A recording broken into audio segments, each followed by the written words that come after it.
So what happens when you get rejected for a credit line increase, although everything is going for you? You might have a high income, you might be paying your bills on time, but you still get rejected based on the algorithm when it comes to the entire like Chase, Discover, whatever bank you actually have. Now, in this video, I actually called Chase today and I applied for a credit increase for my Chase Unlimited Freedom Card, okay? I applied for this one because this card only has a limit of around $3,300, and although I make a ton, well, not a ton of money, maybe around like $17,000 to $18,000 a month, this still said no. In this video, I'm going to break down exactly why that happened, how to make sure you don't get rejected, and the entire process to always make sure you always get accepted, okay? Because I applied for Discover around 4 days ago. They said yes, give me an extra $1,000, and that's good. At a limit of around like 8,000, well, 7,000. My other cards have like 10,000, 10,000. So this one is still stuck at 3,300, and I'm going to break down exactly why that is. And if you guys don't know me, my name is TommyBryson. I'm an accountant. I upload videos on YouTube every single day. Subscribe to the channel, hit the bell so you get notified. On top of that, do me a favor and smash the like button. Really appreciate it.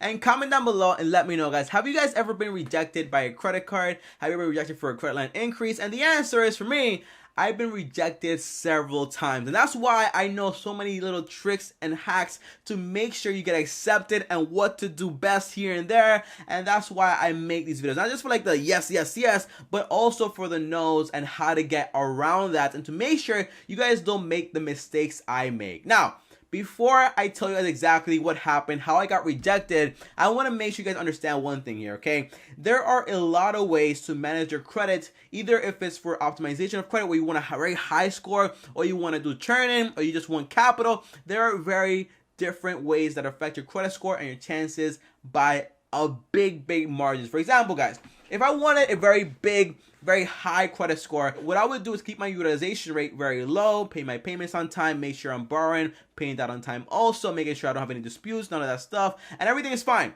you know? Now, I have all that stuff except one factor, okay? I keep my utilization rate usually a little higher than most because some of the times, most of the time, I run low on cash, I take that cash, I invest it somewhere else, and I don't pay any interest because I always do cards on promotions, okay? Now, that's the main problem here, okay? Now, if I wanted to do credit card churning, my credit score would have to be like around like a little bit above 700, so that way I can apply for credit cards, get the bonus, get the money, go on free flights, do whatever I want, and that's about it, okay? But credit card churning hurts your credit score. Using your credit card for capital hurts your credit score also. And if you want to do like perfect credit card stuff, I don't recommend you do either one of these things. But I'm not really interested in a perfect 850. I'm more interested in having access to money and also having bonuses, okay? So that's why my entire application was more rejected. Now, here's what happened, guys. Play by play. When I called in Chase today, I called in with my phone, you know? Everybody uses the phone these days. I called and I said like, hey, my credit line is a little small,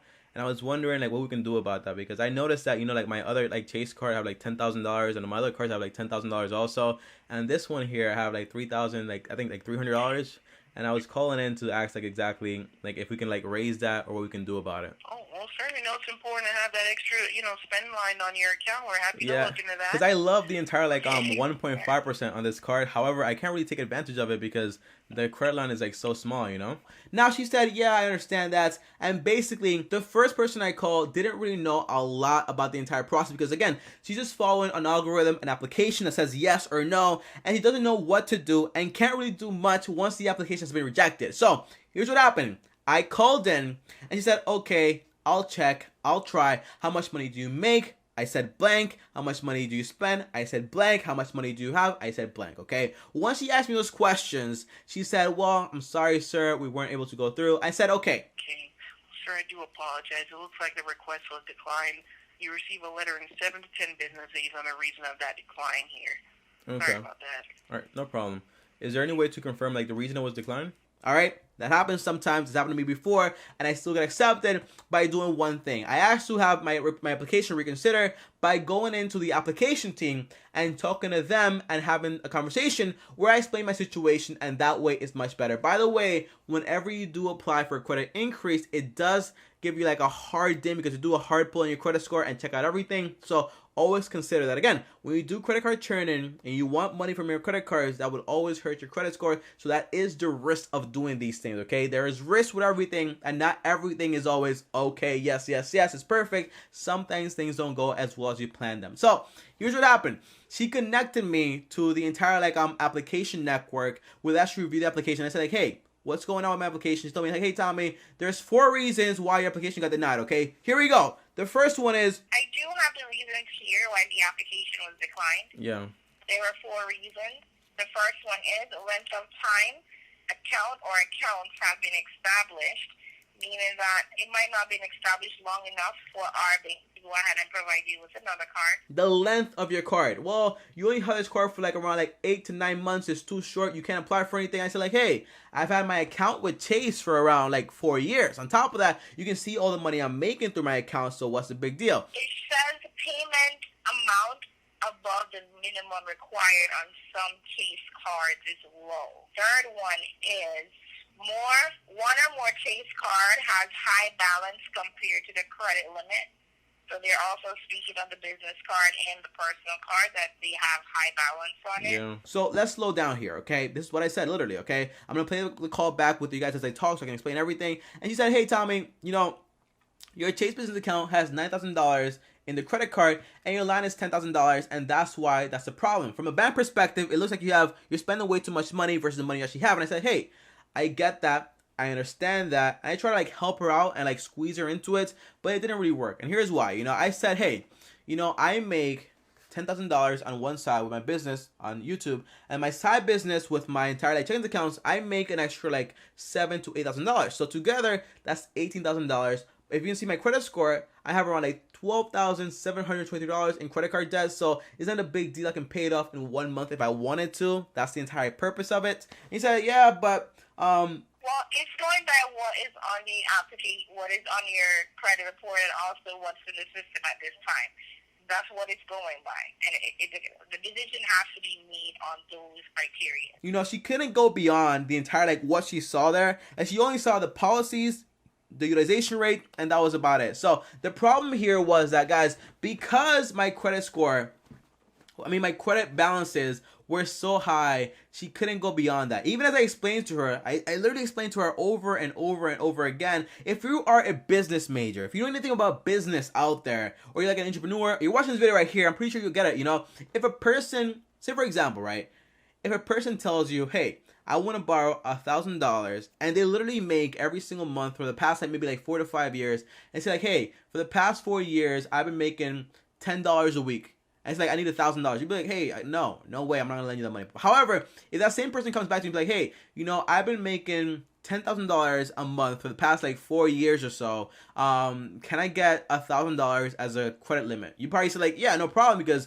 you've been with this credit score. There was this income for 4 years, so there's a very simple way to you pay back very easily. However, because their policies are so strict when it comes to Chase specifically, they said no. Didn't really care about it. However, with Discover on Barclay card, I noticed that when I asked for Discover, they gave me an extra $1,000. And also when I asked for a Barclay card, they actually gave me an extra $5,000 and made my actually $7,000. I made my limit from $3,000 all the way up to $10,000. So that's the main issue. So if I wanted to, guys, okay, that was a problem right there. Now, tell me, how do you get accepted? Because you're gonna apply for it every 30 days. So what do you do here now? Okay, well, the answer is, if I wanted to get accepted, okay, what I would have to do is this. I would have to pay my balance for my Chase card in full and my balance for my business card in full also. Now, what does this mean? Is that worth it? The answer is no, it wouldn't be. Because here's the problem, guys. I have a balance, right, of $3,300 on my Chase card, right? And so far, I paid $560 towards it, minus an extra $740. So right now, I only owe around $2,000 on that card. However, on my other Chase business card, I owe another $9,000. So its total is $11,000. However, my check-ins plus my business check-ins has around an average of around $20,000. So in reality, my debt, if I paid all my debt right now, I would only have around $9,000 left. However, guys, that would cost me a ton of money because I can use that money and make between $20,000 to to 30% by investing that money into businesses or buying a business and making income from that money, and that makes me more money. So the concept is this: do I get a credit increase from maybe 3,000 to 5,000? Does that make sense? The answer is no. It doesn't make any sense, because I can usually use this $20,000 I have right now, right, and invest it, maybe make 20% back, times 1.20, and make an extra $4,000 in income in 1 year. Divided by 12, 4,000 divided by 12, that's an extra $300 like this, And if I'm making this money, I can use that money to pay off my credit card. So the concept is this, guys. If you want to do what I do, okay, what I do is this, okay? I grab my credit cards like these, I max them out, I grab the money, I invest it, make more money over and over again, use the income that I made from this card to pay off this card like this. Because again, guys, look at this, okay? This is the problem. With me, at least, okay? This is why I'm winning, okay? This is why the banks don't really like me that much, by the way. If I borrowed $3,300 from this card, that's my limit here. I maxed it out the first time I got it. No question about it, okay? If I borrowed this amount of money, and they said, Tommy, we're going to give you 15 months to pay back this card interest-free. 15 months divided by 15, my payments would be around $220 a month. Boom, I'm done with it.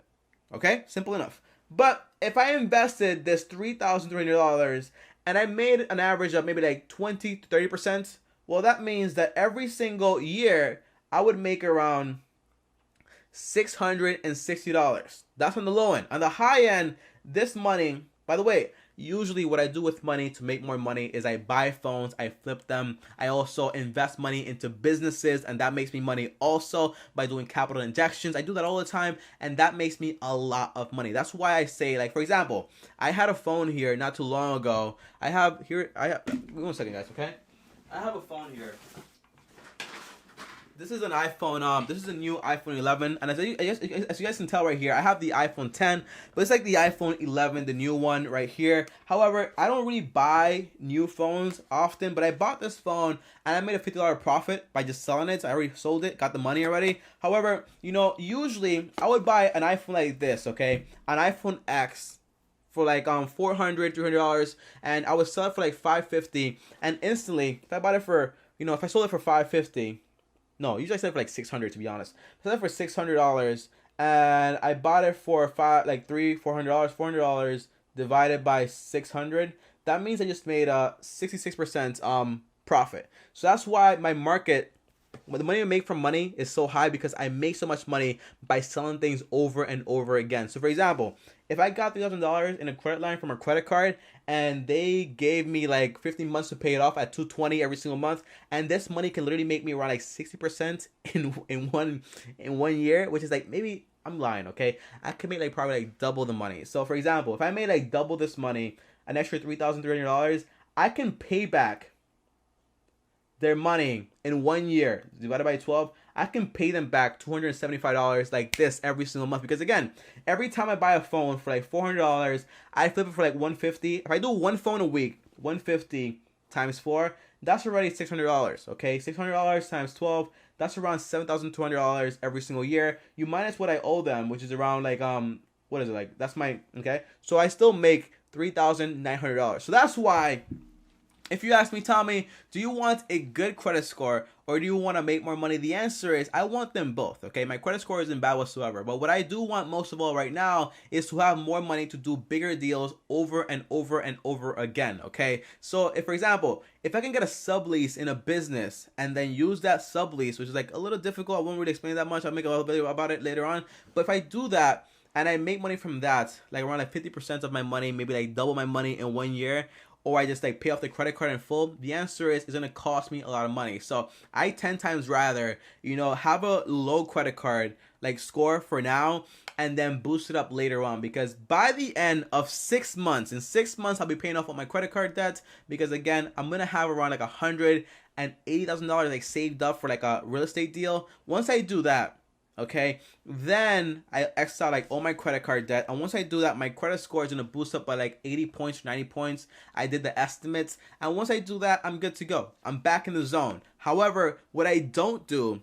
is I don't miss any payments. I don't borrow money I can't pay back. And on top of that, I make sure that whatever money I borrow, I have at least twice that money on the side. For example, I owe on this card $3,300 and I got rejected for a credit increase. However, look at this. This is the equivalent of around like $10,000, okay? So whatever money I borrow, I can easily pay back. However, when it comes to banks, they don't really care about how much money you have, how much money you make. None of this stuff matters. It doesn't matter if I sell a phone today and I sell it for like $3,000 tomorrow. They don't care about that. They care about one thing. They care about like, hey, Tommy, why is your credit score so high? We can't see beyond that. So the problem is, you know, whenever you're applying for a credit card, keep in mind that they will only look at the superficial stuff. They'll only look at your score. And on top of that, they'll look at what you owe. Because again, my score is high also. That's not the problem. The problem is that the utilization rate is so high. And you know, when it comes to banks, they get super scared about it. It doesn't matter if you have like $20,000 in the bank. They don't care about that. They care about like, hey, bro, you owe a lot of money now. What are we gonna do? So I guarantee you guys, I'll apply again for this card probably like next month or in January. And I guarantee you, listen to this guys, subscribe to the channel right now and comment down below and make an objection, okay? I guarantee you when I apply in January, they will accept my application because by January, this card will be paid off in full because that's what I accepted to do, okay? I wanted to get 15 months. I got 15 months. Now I'll pay it off in full. I'll do it again over and over again. That's what I do, okay? So by January, I'll ask for another one. They'll say yes. And in 6 months, this card right here will probably be at a limit of around like $10,000 to like $12,000 very easily. Because again, all the other cards are going to be paid off also. And the bank's going to be like, okay, look at this, Tommy. You did so great. However, I always had all the money to pay you guys off. However, I'd rather buy flip phones, invest in businesses, and make more money like that than pay you guys off. And then you guys win, but I don't win. So the concept is this. You have to understand, if you want a high score, don't do what I do. If you want money, do what I do. However, if you want to do credit card churning, it's gonna mess up your credit score. But if you want a high credit score, you know, you want to make sure you're paying off your balance in full. You want to make sure you're paying on time. I'm paying on time also. You want to make sure you keep your utilization rate very low, maybe like around like 10%, lower than that, a little bit lower, like around maybe like 9, maybe 12% max. And that's how it works, okay? Comment down below and let me know, guys. Do you think I should call back in January and reapply for this card? Should I cancel it or should I keep it? Trick question, never cancel a card without an annual fee, okay? Just keep it open, doesn't matter. However, will I be using it often? The answer is probably no, I won't be. Now, guys, as always, if you enjoyed this video, like the video, really appreciate it. Subscribe to the channel, hit the bell so you get notified. And if you want to talk to me one-on-one, uno, just DM me on Instagram at TommyBryson. And on top of that, if you want to watch a video, for example, how I got accepted to the Discover card and why, click this video right here because they gave me $1,000 extra. I'll show you guys exactly. By the way, I called in and I asked for it live. So check this video out right here. And also, if you want to subscribe to the channel right now, hit my face right here. Subscribe to the channel right now. See you guys tomorrow. Thanks for watching. And as always,